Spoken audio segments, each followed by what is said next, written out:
Coming up, the team continue their race around the UK to shoot all the national parks in only 1 week. I get my feet wet doing long exposures at the coast. We attempt to shoot a total solar eclipse. And we conclude our 2-part series on mastering metering.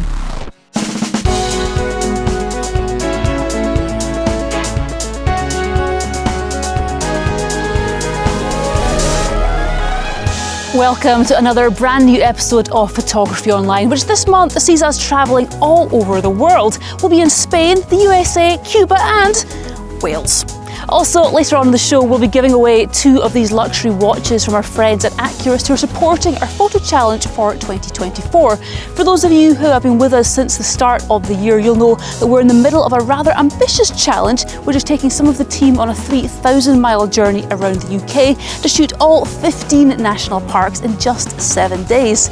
So far, they've ticked off Scotland and the northern half of England, so they're now off to Wales. As always, thanks to Accurist watches who've made this challenge possible, so please show them some love and check out their website, for which there's a link down below to see their huge range of men's and ladies' watches. I've already done exactly that, but don't tell my dad, otherwise you'll ruin his birthday surprise. Previously on the National Parks Challenge. I have come up with a new challenge for you if you're up for it. Challenge always sounds good. There's absolutely no chance that A, they're going to get on with each other, and B, they'll ever complete my challenge. Get out of the way. Come on, move. What do you think of when someone says Northumberland National Park, apart from nothing? Sausages. Wax strips and Viagra. Some of us are trying to rest in amongst this all, I know, well, squalor. anyway. Please, can we just stay in a hotel? And that's it, that's your first proper photo. That I'm a real photographer. Well, I don't know about that.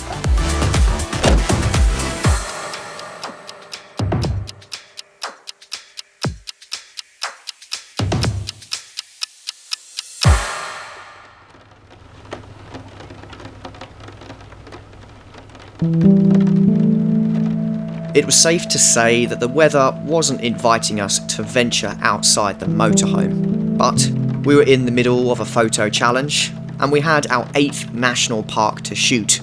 So it was time to man up and get on with the task at hand. So this is where Nick suggested that we come, is it? Yeah, so this is the old disused slate quarry, Penmachno quarry.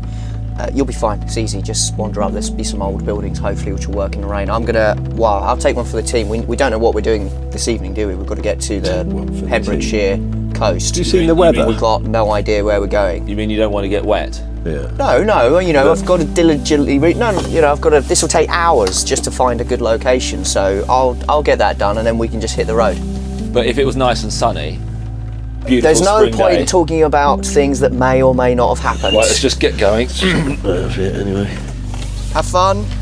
I'll miss you. See you later.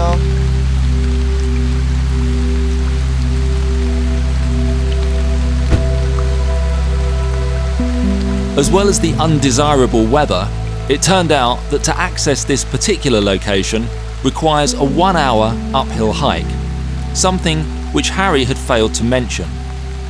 As time went on, it was becoming clearer as to why he was so eager to get out of this particular shoot. Still, he probably wouldn't have known what to do anyway, as without a pretty sunrise or sunset to point his camera at, he tends to be a bit lost. So I think this is a situation that a lot of photographers would never find themselves in that we're in what's deemed as unsuitable conditions, or not very nice conditions. And so normally you just look out the window and you say, I can't be bothered. We've all done that in the past, that's Well, for sure. being commercial photographers, you often you're being paid to take a photo. Well, that's the time when you can't do that. Exactly. There's always a way to find a shot. If you're only photographing so-called suitable weather, it's that you can actually miss some pretty good opportunities. So I think the key here is strong composition. Yeah. You can't get away with it here in these weather conditions. It's got to be strong and bold. Unlike yourself. Yes. Okay, so do you reckon it's to the right or to the left? To the right. Well, I don't know. Harry's the one that knows. So the 2 people who had the conversation about the location yesterday are the 2 people who aren't here? Correct. We've got a 50-50 chance, let's go this way. We pushed onwards and upwards, through the wind and into the cloud. after what seemed like an eternity in hell, we eventually found ourselves entering an atmospheric abandoned mining village full of photographic promise. Despite our so-called waterproof clothing, we were now thoroughly soaked through, but at least we had an umbrella to keep the worst of the rain off the camera equipment.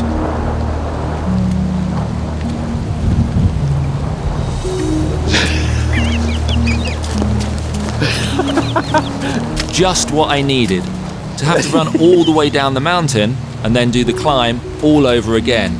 But hey, who wouldn't want to be outdoors on a day like this? It was now time to get down to business and start working out our composition, which, in a location like this, can be a bit daunting, as there were shots to be had everywhere. We immediately found an old piece of metalwork, which looked great in the diffused light and wet conditions. While James went off to seek out other potential, I documented the composition on my phone to give us a reference to compare any other options to. We weren't interested in taking lots of photos here. We only needed one, so we're focused on finding where it was likely to be.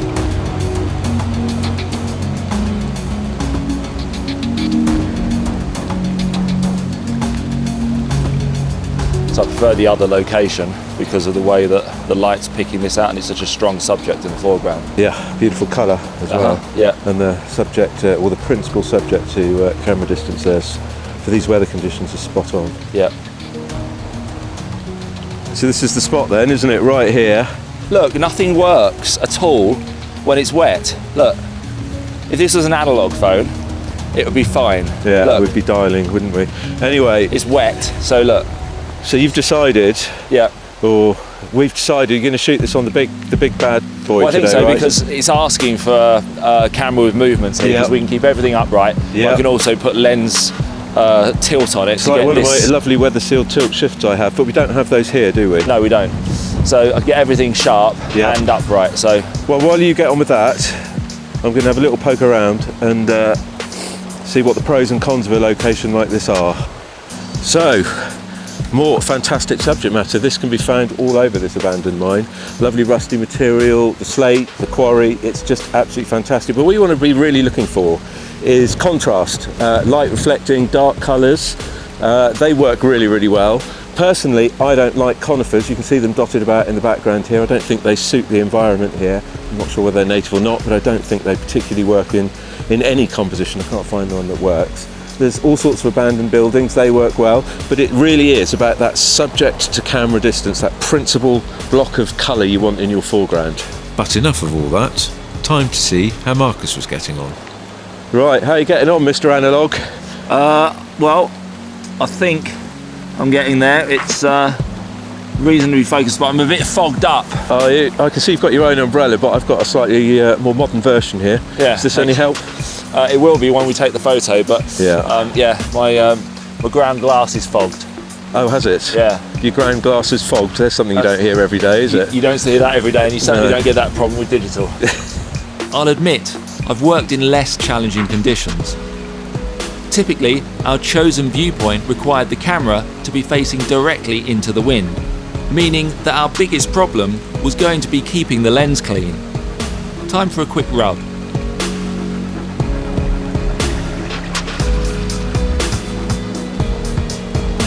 Right, so Marcus is taking a light reading right now. I'm completely soaking wet because the camera is more important than I am, so the umbrella's been given another job. Soaked through, but on the upside, this Welsh rain may well regenerate some of my hair. But anyway, here's hoping.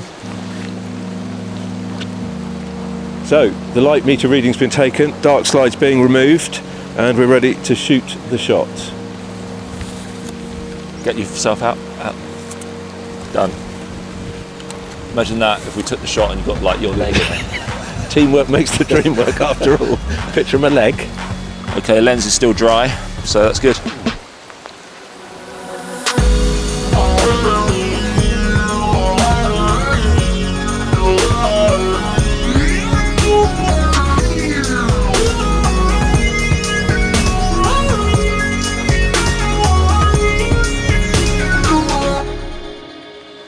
That was all a bit damp and drizzly, but I think you know, these weather conditions, they do really suit this environment, and they really do.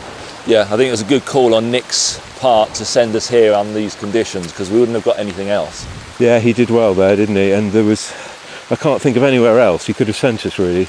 No. Well, maybe a cafe.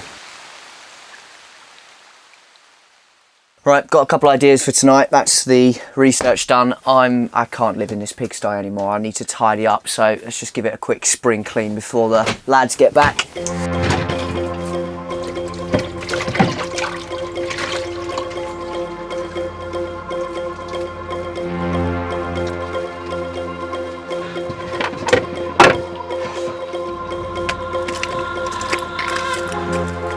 Well, weather's clearing up, finally drying out. Yeah, it's not Look at too the bad now. state of that, honestly. What's going on? Harry!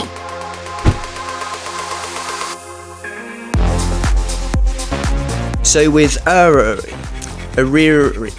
right, hang on, I've got it. With the national park, formerly known as Snowdonia, scratched off the list, it was on to our next location, the Pembrokeshire Coast. Although it doesn't look far on the map, this is Wales, which means it takes 5 times longer than you expect to get anywhere. Still, the weather was hardly encouraging us to hurry up in case we missed the light, so we settled in for our longest journey yet, at least in duration. We were now halfway through our week and halfway through our list of 15 parks. If we could keep this up, we felt like we might just be able to achieve what seemed like a very tall order at the start of the challenge. However, it was way too early to be tuning up a fanfare. We still had a very long way to travel and another 7 parks to photograph. Lots could go wrong, not least the weather. By the time we had reached the west coast, the sky was still grey and the rain was still falling. Here we are, Pembrokeshire, Pembroke Coast. Is it? I can't see anything. Well, it could be apparently, because it says on the parking meter. But anyway, weather's not looking terribly fine, is it? No, in fact, it's getting worse. Well, what are we going to do in this weather then? Nothing. So, we got away with it in Snowdon because we got a slate mine, which works perfectly in these conditions. But we've put all our eggs in one basket, and we've driven for how many miles? How many hours anyway? We've driven for very few miles and an awful lot of hours. Yeah, all day, 5 hours, 6 hours just to get here. And we're right at the end of a peninsula where there's nothing except for beach. Pembrokeshire Coast, got to be a beach, nice sandy beach, lots of colour, nice sky. We might be staying here overnight, which means we'll have to do 3 parks tomorrow. You know, that's what the challenge is all about. Setbacks, and then you have to make it up. We'll make it back. Give him a hug. He needs one. Come on. Oh, God, now they're hugging. That's just made it worse. For now, it was simply a case of licking our wounds and hoping that we would be able to make up the lost ground tomorrow to get back on track and complete the challenge on time. We still had 7 parks to go and only 3 days before the deadline. There was a major problem, however. The beach we were at is west facing, which would have been perfect for the end of the day, but of no use whatsoever at dawn the following morning. So we made the executive decision to scrap that idea and make a sprint to the nearby town of Tenby, a picturesque east-facing fishing harbour within the Pembrokeshire Coast National Park. Oh, it's so tight on the left. Assuming Harry could get the motorhome through the narrow streets, our hope was to get something here in the morning, which, according to James's socks, was going to be Thursday. By now, the pace was starting to take its toll. We were all exhausted, and this minor setback felt like it could be the start of everything unravelling. Not that it was keeping these two awake. While they peacefully dreamt about each other, I turned in for the night, just needing a really good rest and, of course, my medication. I'm sure everything will be fine in the morning. For now, though, good night.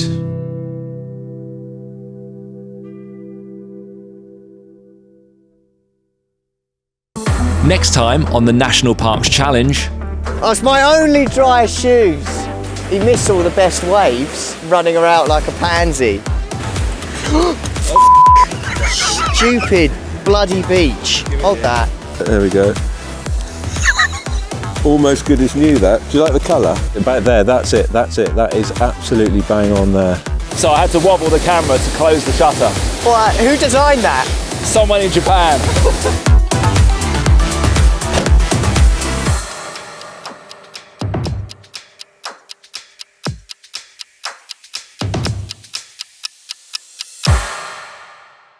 Thanks to Accurist watches for partnering with us to make the photo challenge possible. As promised, we have got 2 of these stunning watches from Accurist to give away, each one worth £359, so keep watching for your chance to win. We'll also be giving away a 3rd one of these on a future live show, so if you want to be in with another chance of winning this great prize, all you need to do is join the best bunch of people on the planet, the Photography Online official supporters, affectionately known as our POOs. Our monthly live show is our way of thanking these wonderful people for making Photography Online possible. To join them, simply press the aptly named join button or use the dedicated link in the video description below. We'll be seeing what some of our poos are up to soon, but before that, it's time for essential camera skills. This month, I teamed up with Case Filters UK and flew out to Spain to try my hand at some long exposure photography along the north coast.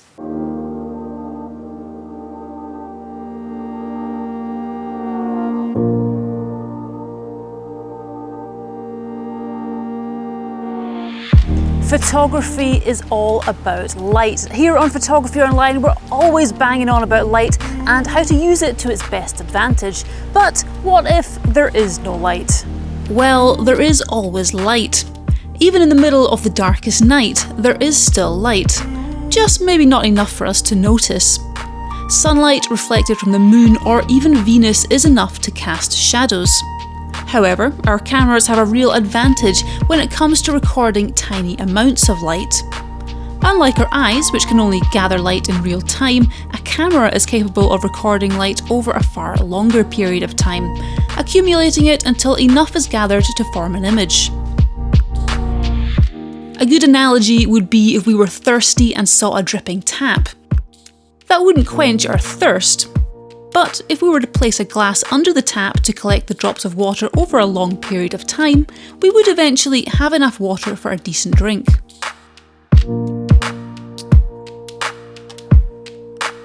Problem solved.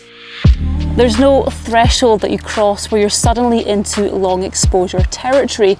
A 13th of a second definitely isn't long exposure, but some people would say a 1/4 of a second is, so maybe we can split the difference and call it somewhere between an 1/8 to a 15th of a second. Maybe a good topic for debate, but not one we're ever likely to come to any conclusions on. One thing is for sure though, there's definitely no upper limit when it comes to long exposure photography. Commonly, exposures in low light conditions are typically a few seconds, such as when photographing aurora or the Milky Way. But exposures can run into hours, days, or even months if you have a pinhole camera. But we don't have time for that, so today I'm going to be seeing what I can do with long exposures at the shorter end of the scale, between around a 1/4 of a second to a few seconds. So I'm here on the north coast of Spain, one of the most photogenic locations in the world, so there is no excuse for me not to get some great shots. However, first things first.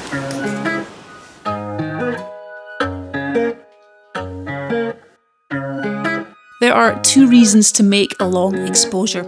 As just explained, the first is to achieve a desirable exposure if there isn't much light around. The other is to convey movement in a photo, leaving the camera's shutter open for long enough to record a moving subject as a blur. How long you leave the shutter open for depends on how fast the subject moves across the sensor and how much movement you want to capture.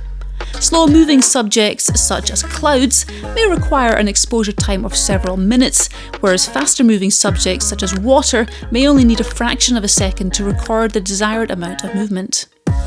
So it's important to remember that it's not the speed of the subject, but the speed at which it moves across the frame which is key. Now this is just as much to do with how close we are to the subject and what focal length we're using as it does with the speed of the subject itself. For example, if we point a 70mm lens towards a plane travelling at around 500 miles an hour at 40,000 feet, it will move across the sensor very slowly, maybe taking 20 seconds or more to travel across the full width of the frame. If we now use a longer focal length and point it at someone nearby walking past the camera at only 2 miles an hour, they might traverse the frame in just a second or two. This is important to remember if you want to master the art of capturing movement in your images.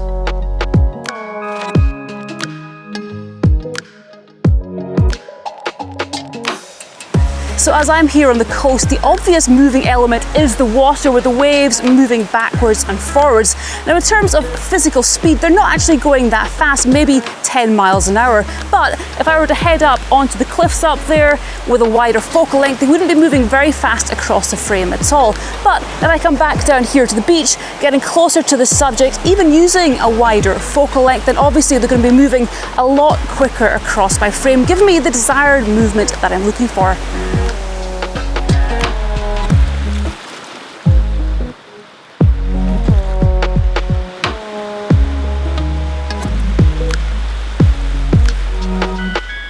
So it's getting towards the end of the day here, but there is still way too much light about for me to achieve the long exposure that I want without causing overexposure, even although I'm using a low ISO setting. So basically, what I need to do is reduce the amount of light coming in through the lens and hitting the sensor. Now, there are two ways of doing this, and the first is to use a smaller aperture, such as f/16, which is what I'm using here.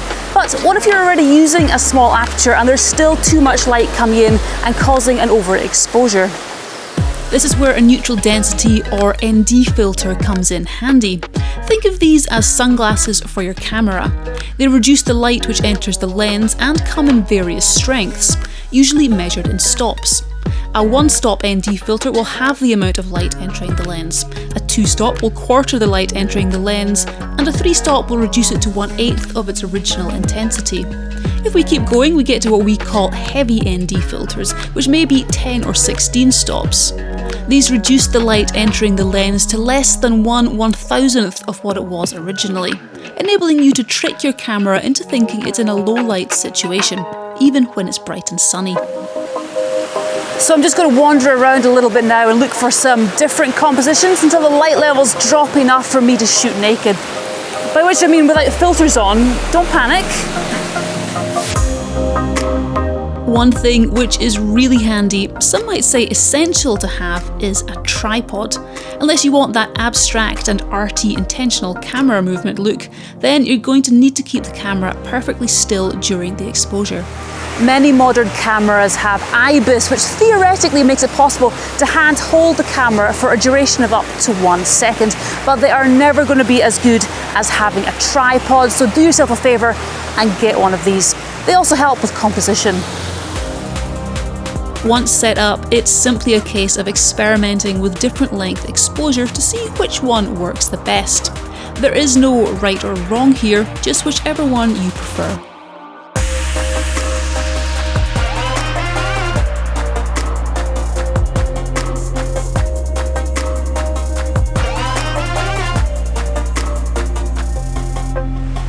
So I'm going to start with a 1 second exposure, see what it looks like and take it from there. Now it's important that when I take the shot that there's a good amount of movement in the area of the scene that I want movement in, which in this case is down in the lower left corner of the frame. So I just need to wait for some good waves to make some movement in this area. Timing is very important, so you don't want to be using the 2 second or, even worse, the 10 second timer here, as it's not easy to predict where the waves will be in 2 seconds time. If you've got a remote release, then this is actually a really good time to use one. If you don't worry, you can use the shutter button. Just remember to press it lightly, don't jab at it. It's really important not to put any movement through the camera when you're pressing the shutter.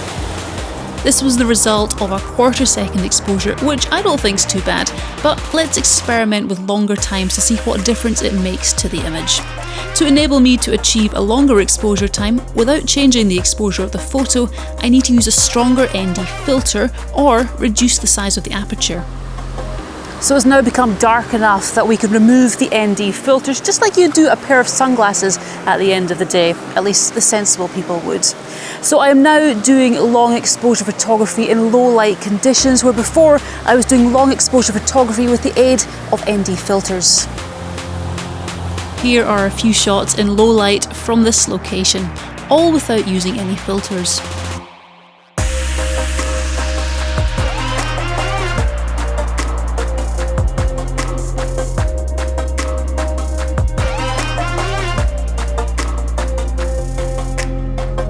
And here are a few more shots from the same trip, but from different locations.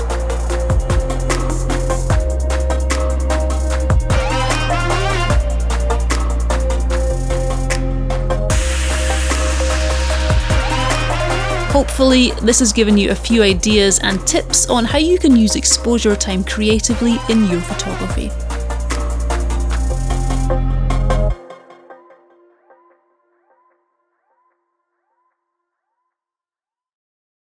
Thanks to Case Filters UK for partnering with us on that feature. If you'd like to see their full range of filters, there is a link to their website in the video description below. If you're watching on a TV, then you will need to get online and head to casefilters.com. If you join on our next live show, we will be looking at the gear which will help you if you want to take long exposure photographs like the ones you just saw me taking just now. Plus, we'll be giving away a great prize from Case.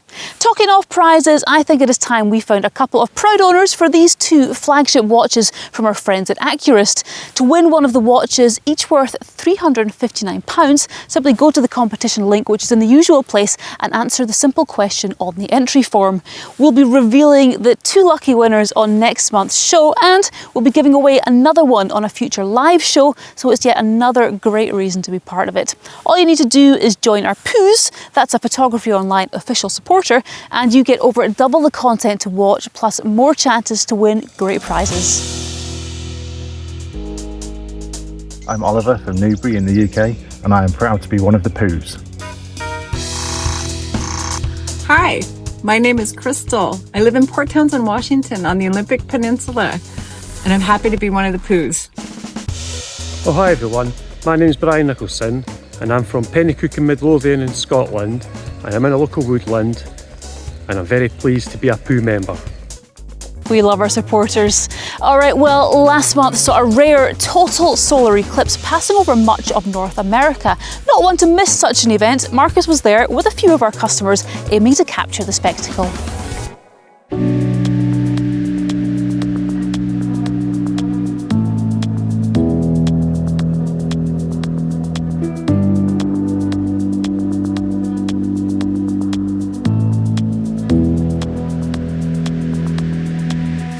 A total solar eclipse is one of nature's rarest phenomena.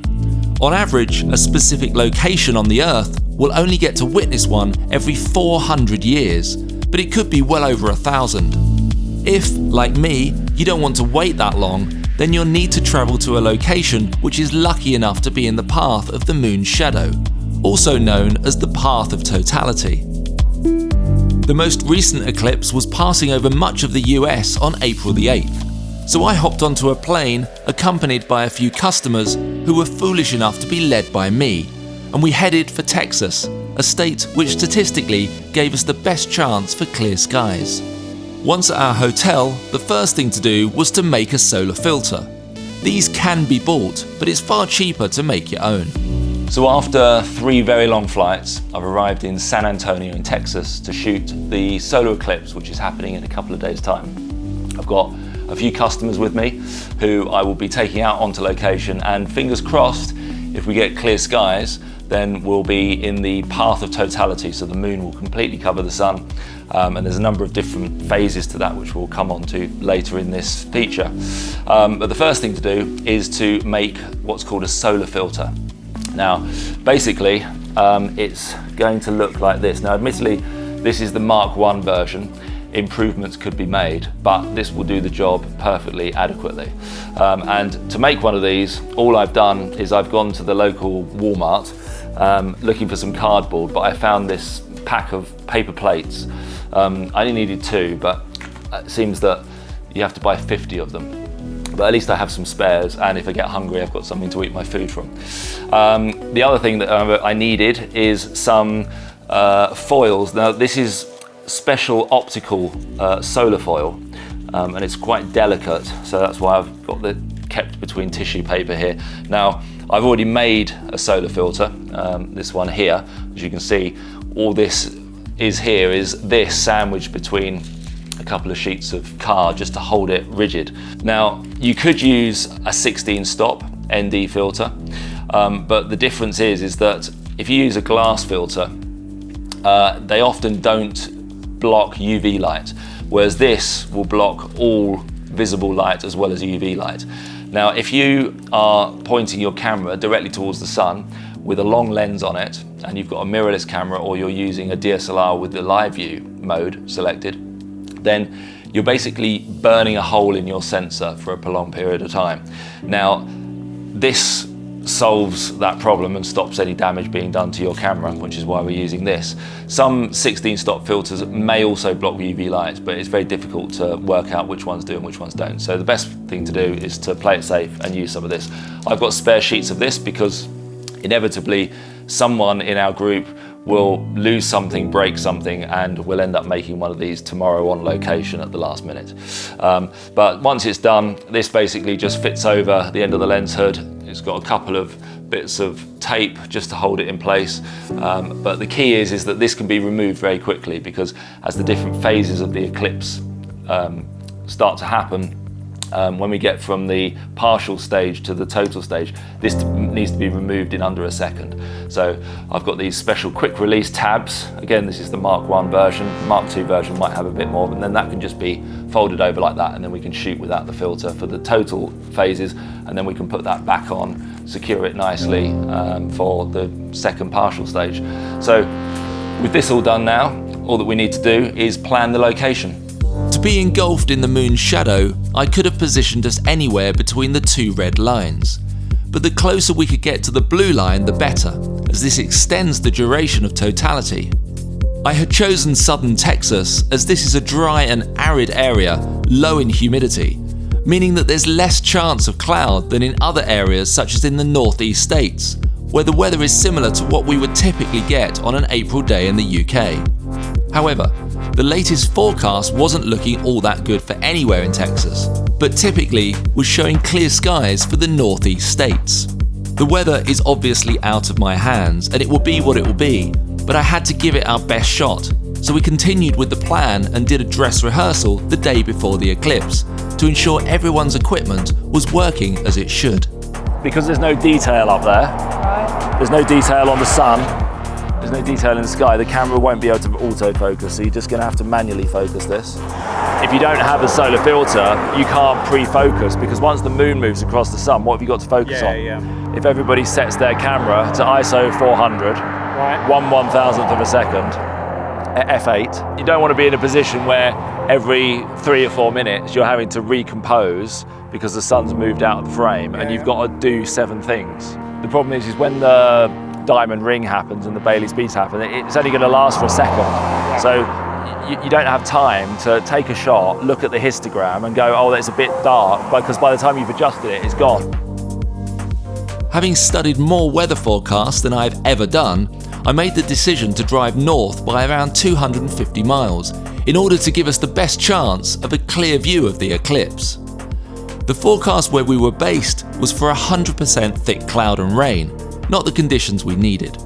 In fact, most of Texas was forecast to be cloudy, and we weren't able to drive out of the state, as that's a very, very long way. The only slightly promising forecast was that some predictions showed a small clear patch just to the south of Dallas for around the time of the eclipse. If this were to exist, and we could get under it, this could save the day. So we made an early start and started driving north in search of that elusive break in the cloud. Unsurprisingly, we weren't the only ones with this idea, but luckily the roads were mostly clear, and as we continued to make progress north, signs of improving conditions started to appear. In fact, it wasn't long before the sun made an appearance, so we stopped for a break and to consider our options. So here I am underneath one of the great iconic American signs, and we just stopped to have a bathroom break, but we've got this big blue patch of sky that we're kind of trying to track. Now, we've still got 3 hours to go before the eclipse, and this is moving north. So we're going to sit tight here for a bit, and we can outdrive this. So if this is going 20 miles an hour, obviously we can overtake it. So we're just going to keep an eye on this and try and track it, because it's cloudy all the way around the horizon.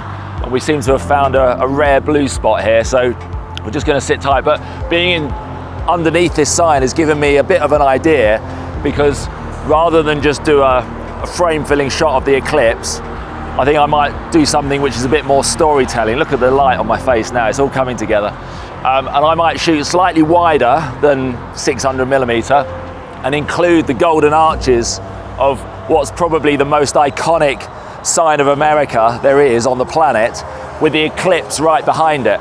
But that's assuming that we don't have to move from this location, which we may well have to do. But for now, it's not looking too bad. I mean, over this direction here, we've hardly got a cloud in the sky.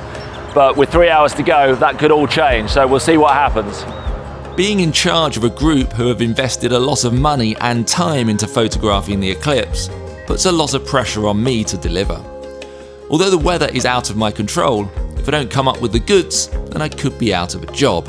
However, this location was also providing a potential solution for that outcome. As always, safety is a priority, and you should always use solar glasses to observe the sun.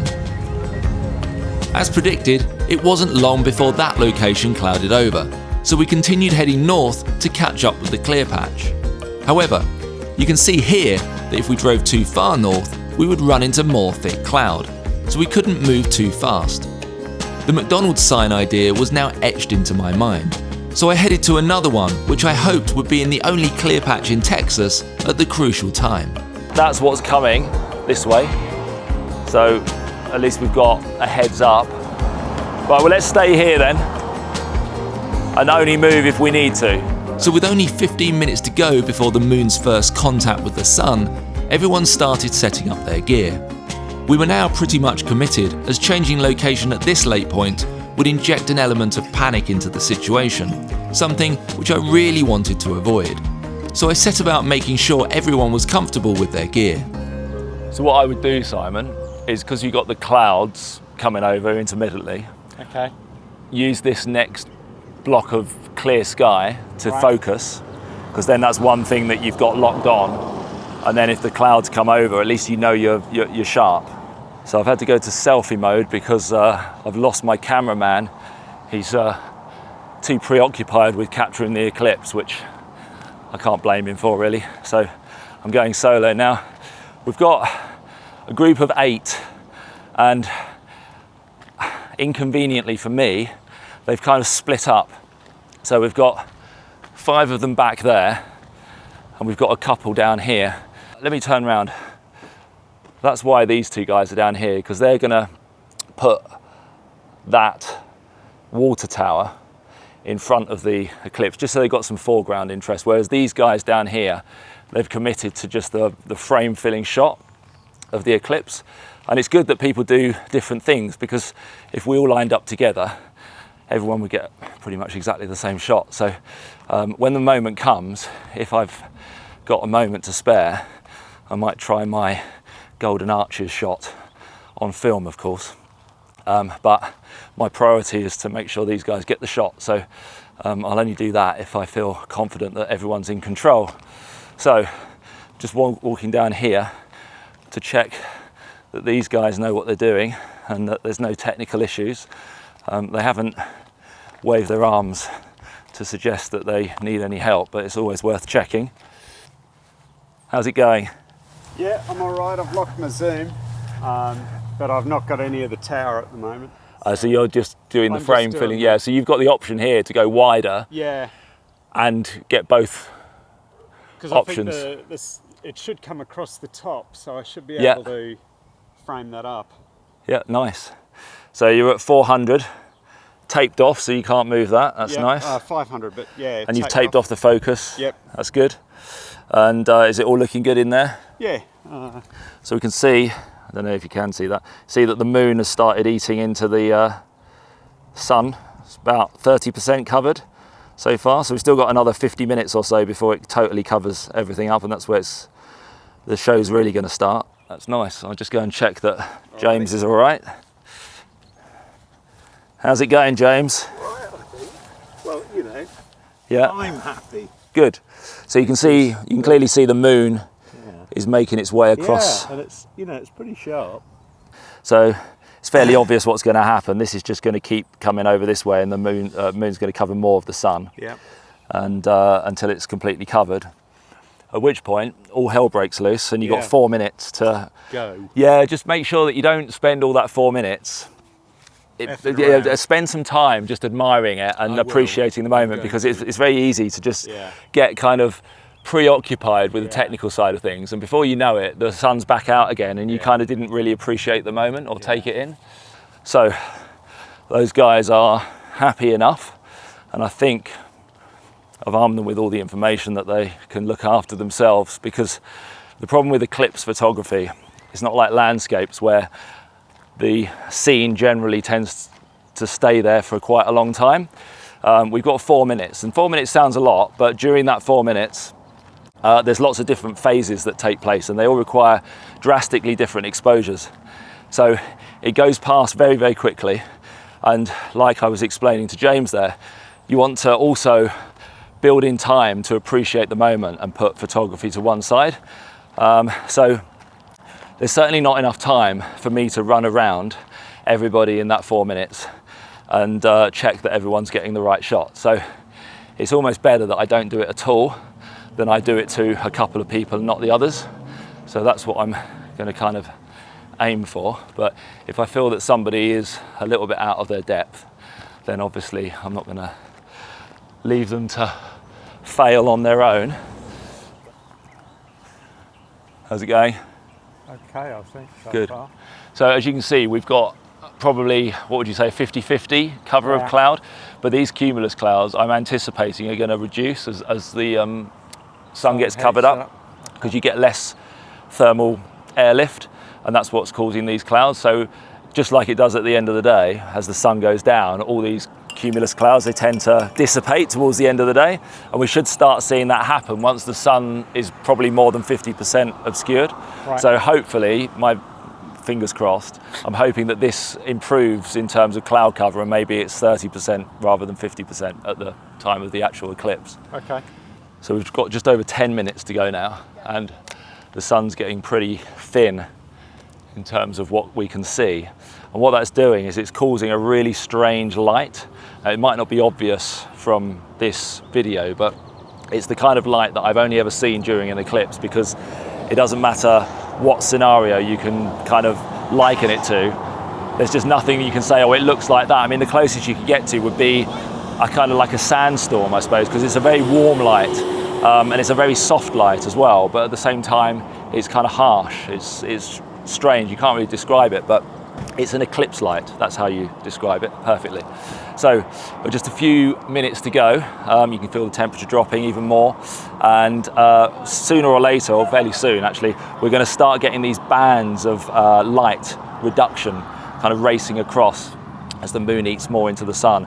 And it's almost like someone turning a dimmer switch down, but the dimmer switch has got stuck and it will suddenly slip, and you just get these steps of light just being reduced, and then all of a sudden we'll be in complete blackness. Now, when I say complete blackness, that's a slightly over kind of exaggerated term, because it doesn't go as dark as it would at night, but I've got a couple of cameras set up, one to auto adjust the exposure, so as it gets dark it's going to pump up the exposure, so you're not really going to see the full reduction of light, and then I've got another one on a manual exposure which will just keep the same exposure, so that will more kind of accurately represent how dark it's going to get. But I'm planning on going and taking a couple of shots of the McDonald's sign now, trying to get a crescent sun just above the golden arches, and then we'll come back for the main event. So I've got the Mamiya RZ67 with some colour negative film loaded, and just walking up to the golden arches sign so I can position the sun right in the bosom, or the arse crack, I suppose you could term it as. So I want to be down here, I'm going to get down nice and low, and it's going to be a portrait shot like that. So let's give that one a go.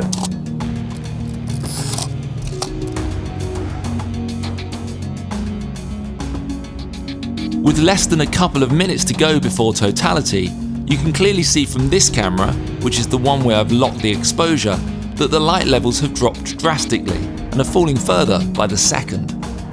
So Adam, get ready to take that off. I mean, you could probably, I'd leave it another 30 seconds. Look, I mean, look at that light. Can you compare that light to anything? The moon's shadow was now approaching from the southeast at twice the speed of sound. And looking in that direction, you could clearly see how dark it was as the shadow raced towards us. Right. Yeah, take it off now. Just take the whole lens hood off. Yeah, take it off, Adam. You sure? Yeah, go. Yeah, go on, you'll be fine. And now just test the exposure. What? So go to you're going to 500th, I think.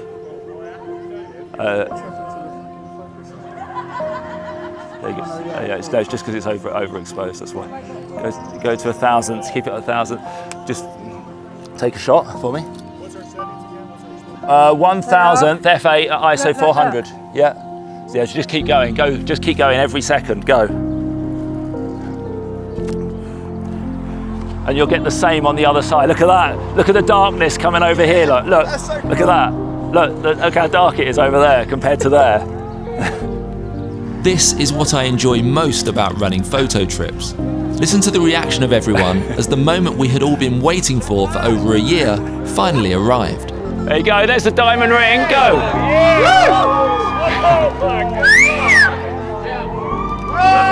look at that!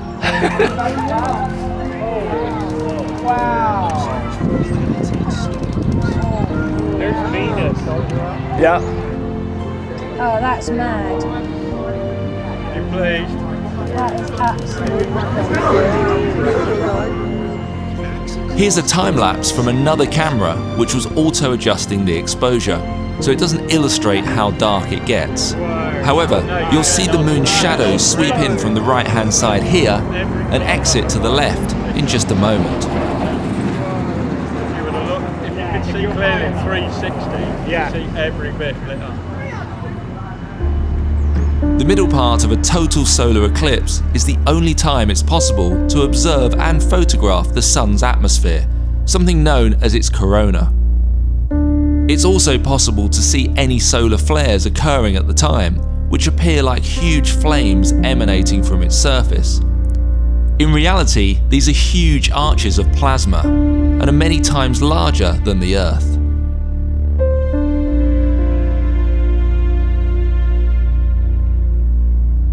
Right, now just appreciate it for a moment, okay? Just take it, don't worry about taking any more photos. As totality comes to an end, instead of darkness rushing towards you from the southwestern horizon, this time it's a band of daylight travelling at around 1,500 miles an hour.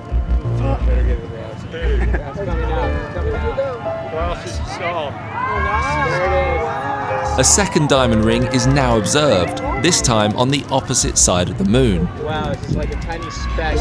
Get the filter back on there, Debs. Filters and glasses now need to be replaced before the sun once again becomes too bright. Was that successful? Good. It's the most important thing. Oh yeah, I got prominence there. Brilliant. Whoa! Yeah, look at that bad boy. Oh, look at that one though! Yeah, I know, I saw that from over there. So we've just had totality and the lights come back again. So we've still got, I don't know, 95% of the sun covered up. But now look at the cloud. How lucky was that? So we got a completely clear view of it for the full 4.5 minutes and a minute either side. And now just as it's over, the clouds come in to obscure it. So I think I'm in debt with my luck. Well done, my man. It weren't a wasted trip.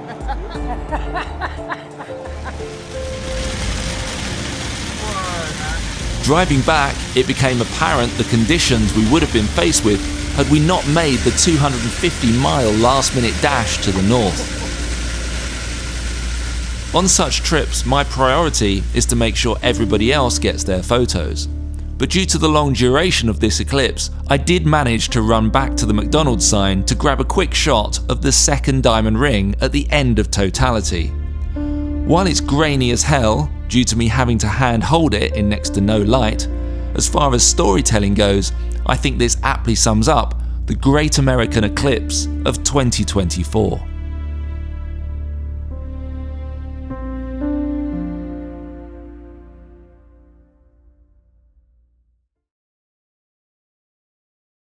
What an amazing event to witness. The next one will be in 2 years' time, and we'll be heading to Spain to photograph it. So if you'd like to join us, then get in touch and we'll send you the details once we have them finalised. Okay, well as this show and our monthly live show that we host for our supporters, we also produce a monthly podcast where we discuss all things photography.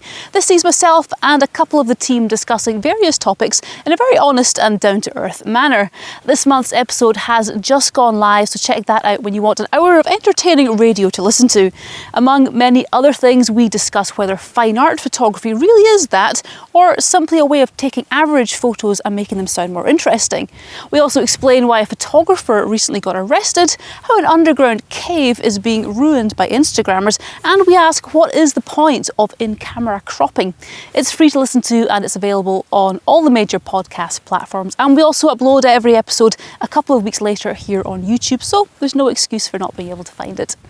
Alright, well, last month Marcus started a 2-part series explaining how to master metering. In this second part, he's in Havana to show us how to use handheld meters when shooting film. In part 1 of this mini-series on mastering metering, we looked at the difference between incident and reflected light. In this second part, we're now going to look at how to meter using either method. Let's first look at how to take an incident light reading, as this really couldn't be simpler. So today, we've got a subject here. At the moment, it's overcast, so doing this is really easy. All I have to do is point this dome, which measures the light that's falling on my subject, point it back towards the direction I'm going to take the picture from, and that's telling me f5.6 and a half at 500th of a second. And that's it, that's all there is to it. As we're metering the light before it's had the chance to be reflected, the tone of the subject is irrelevant. Midtones will come out as midtones, shadows will be shadows, and highlights will be highlights. It's important to understand that as the distance between your light source and your subject increases, the light intensity decreases. This is called the inverse square law, and it's one of the most important rules that you can possibly learn in photography. We should probably do that on a future show, yeah? Okay, we'll put that on the ideas board. For now though, all you need to remember that if measuring incident light, you need to make sure the point from where you meter from is the same distance from your light source as your subject. If we're using the sun as our light source, then this is really easy because the sun is always 93 million miles away, regardless of where you are in the world. So I can take the reading from here, or I can take it from the end of the street. The light meter is the same distance from the sun. However, if our subject was being lit by a street light, which was just 10 meters over there, I have to take the reading from here, 10 meters from the light source, because if I take it only 5 meters away, then I'll be 2 stops out. If the subject is being side lit, then the angle which you take the incident reading from is important. If you point the sensor towards the light, this will only give you the correct exposure for the illuminated side of your subject. This is fine if this is your intention. If you also want to bias the reading to record a little more detail on the shadow side of your subject, then it's important to point the sensor towards the camera. As you can see at the moment, I've got direct sunlight on my half dome here, with the top half being lit by the sun and the bottom half being lit by shadow. And that's replicating the light on my subject, with the top half being in sunlight and the bottom half being in shadow. So this gives me a good reading to average out between the highlight and the shadow.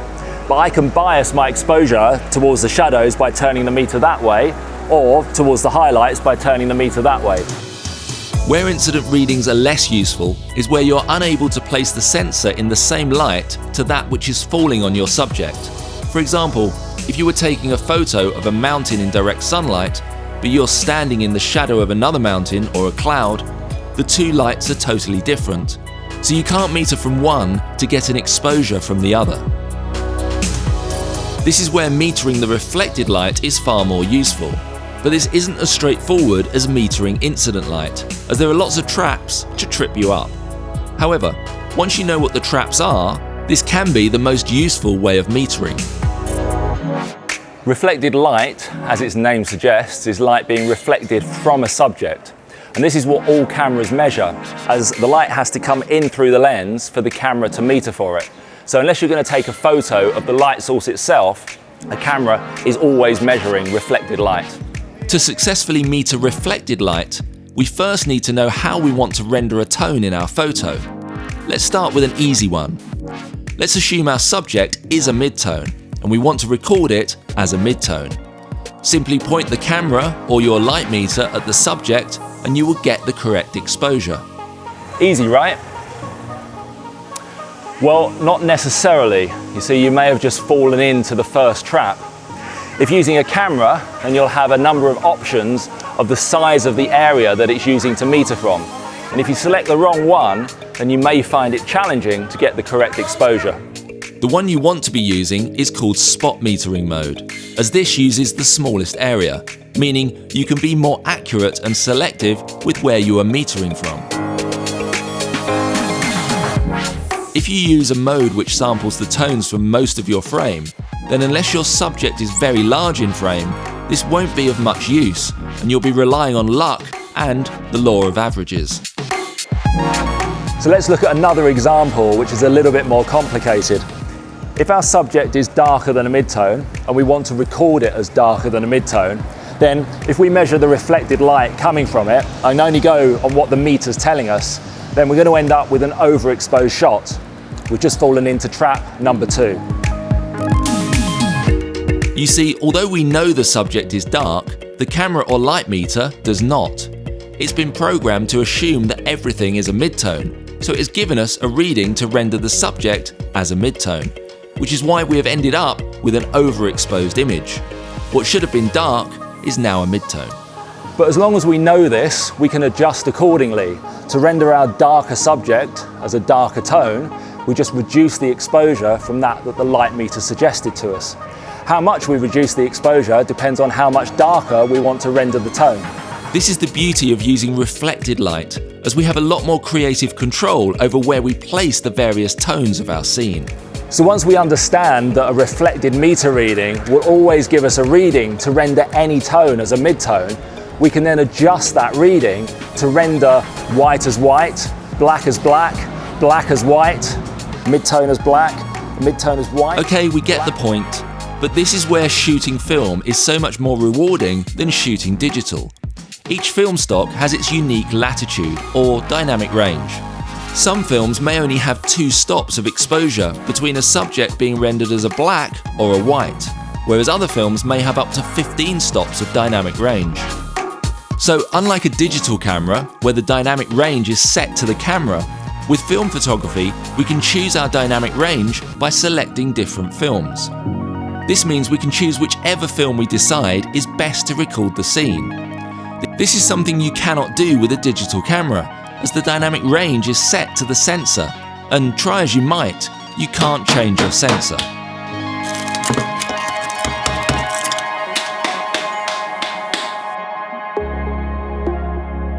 By spot metering the brightest and darkest part of our scene, we can calculate the dynamic range.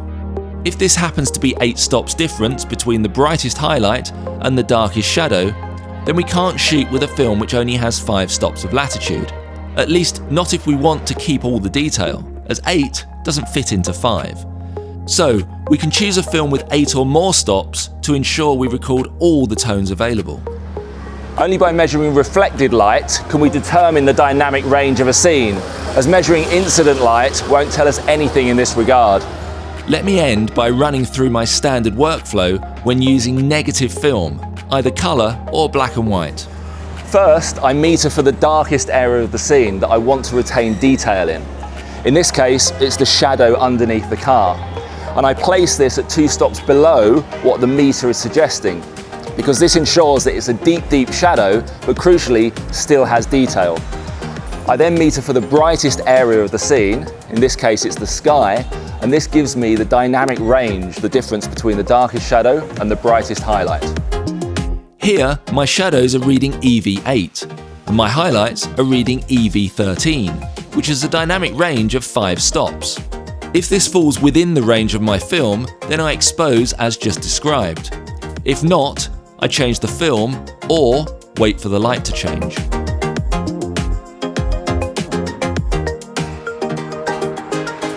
If I'm shooting on positive film, which is only ever likely to be colour, then I do the opposite. I meter for the brightest point in the scene that I want to retain detail in, and I place it 2 stops over what the meter is suggesting. So if the meter reads f11 at 125th for my brightest highlight, I'll expose this at f11 at 1/30th. This ensures my highlights are nice and bright and close to the limit of the film. I then meter for the shadows and check how many stops below the highlights these are. If it's more than about 5 or 6 stops and they're important to me, then I'll wait for the light to change until it's more favourable. If the shadows aren't that important to me, then I'll just take the shot anyway and accept that they're going to be featureless black. Hopefully, this 2-part series about mastering metering has been useful. If you would like to learn more and go through these scenarios in a real-life situation, why not join me on one of our photo holidays or workshops? There's no better way of learning than with practice.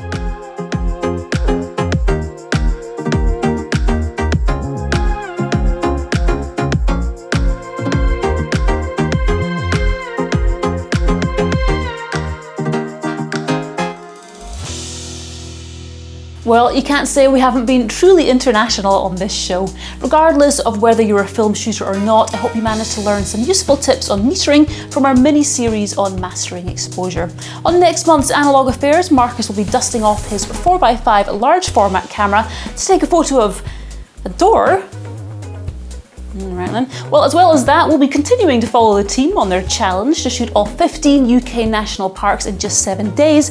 We'll be back in Cuba for our essential camera skills as we look at panning on moving subjects, and we'll be back in the US as we venture to what can only be described as one of the most amazing places on the planet. A bold claim, but I don't think I'm overselling it. Until then, take good care, but most of all, take good photos.